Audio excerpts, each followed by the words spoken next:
હકીકતમાં પુલ કે સ્લેબ ધરાશાયી થયેલો નથી, પરંતુ જ્યારે 150 foot ring road, second ring રોડની અંદર રોડની સાથે બ્રિજનું પણ કામ ચાલુ હોય, ત્યાં બ્રિજના કામની અંદર કાલે સવારે 50 મીટરના સ્પાનમાં 10 મીટરનો સ્પાન જે છે ત્યાં સ્લેબ ભરવાની કામગીરી શરૂ હતી. અમારા એક્ઝિક્યુટિવ એન્જિનિયર પણ ત્યાં સ્કોર પર હાજર.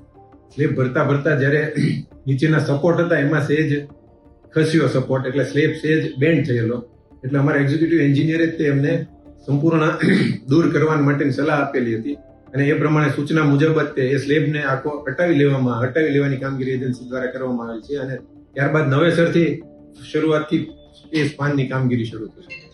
એ ટેકા જ હોય છે, એટલે ટેકામાં ઉપર જેમ વજન થતું જાય, સ્લેબનું વજન વધતું જાય, કારણ કે એપ્રોક્સિમેટ 200 ટનનો એ સ્લેબ થશે, એટલે સ્લેબનું વજન વધતું જાય જેથી ટેકા સેટલ થતા હોય. જેમ જેમ વજન વધતું હોય એમાંથી એક ટેકો જે હશે એમાં સેજ પેલું થયેલું હશે, એટલા માટે આ સેજ બેન્ડ થયેલો ને એમના આધારે આપણી સૂચનાને આધારે જ એજન્સીએ એ સંપૂર્ણ દૂર કરવાની કામગીરી કરી. કોઈ જાનહાની ત્યારે કોઈ પણ પ્રકારની જાનહાની થઈ નથી.